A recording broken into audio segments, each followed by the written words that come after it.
By the way mga kababayan, nandito po tayo ngayon sa Danao City, Danao Province of Cebu. May pinupuntahan po tayo rito. By the way mga kababayan, magko-comment po tayo ngayon sa strategy ni Laila de Lima, kung ano nang diskarte ngayon ni Laila de Lima. So by the way mga kababayan, kung hindi ka pa na-subscribe sa aking channel, pindutin mo lang yung subscribe, then i-like and share ang aking video para naman malaman ng ating mga kabayan dito sa buong mundo kung ano na status na ng ating political dito sa ating bansa. By the way mga kabayan, ito na ang aking magko-comment tayo tungkol kay Laila. Silabi ni Laila de Lima, pinag-ara nila kung paano pananagutin si Duterte sa kanya 7 years of prison. 7 years of prison mga kababayan. Pinag-aralan nila kung paano. Ano sabi ni Duterte? Pasalamat ka. Pasalamat ka na nakalaya ka, pinawalang sala ka. Kaya de Lima, huwag ka nang mag-create ng gulo. Hindi ka pa ba nagtanda? Hindi ka pa ba nagtanda? Tapos ngayon maandar ka naman. Anong gusto? Palabasin ko itong video mo. Palabas ko itong video mo. Yun. Ano kaya ang reaksyon ni Laila de Lima mga kababayan? Yun ang katotohanan mga kababayan. Hindi nga nagtanda. Atat na atat. Atat na atat. Noon ipinakulong niya si Arroyo. Binalikan ba ni Arroyo? Binalikan ba siya ni Arroyo? Wala. Tapos ngayon atat na atat siya. Siguro may plano ipakulong na si Duterte, nakulong rin siya. Tama ba yun?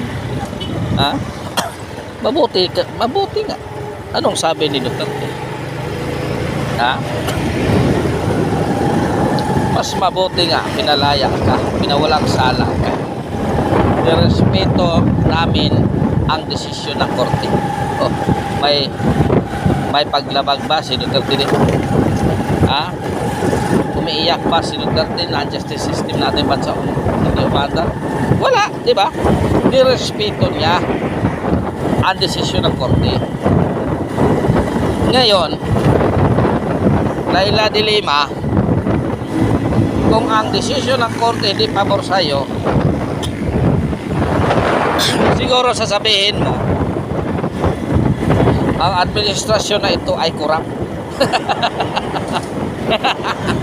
Siguro sasabihin mo na ang administrasyon na ito ay bangag, na totoo talaga ay bangag kasi hindi umaandar ang justice system natin dito sa ating bansa. Kaya na sinasabi mo. Ngayon kaya nakapalaya ka, sabihin mo maganda ang administrasyon na ito kasi umaandar ang justice system sa ating bansa.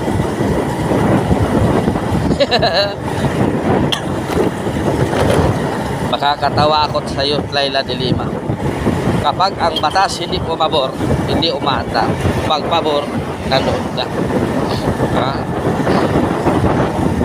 Ganyan talaga si Laila de Lima. Wither lang. Wither lang.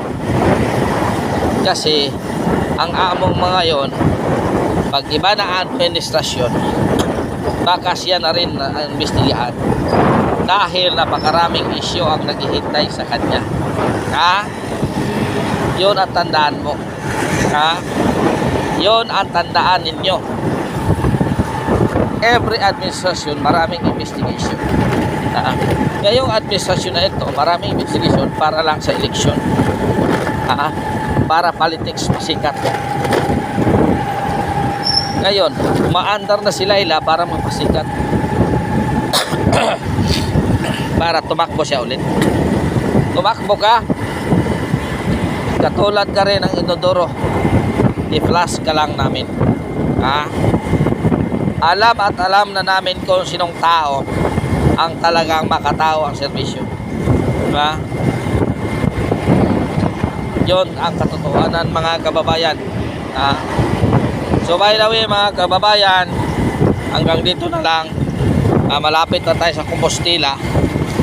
So maraming salamat sa inyong suporta. maraming salamat mga kabayan. Oy, kapalyo. Ha? Ayo. Ingat kayo dyan lagi. Maraming salamat. God is good all the time. All the time God is good. With Senyor kaninyong tanan mga kababayan.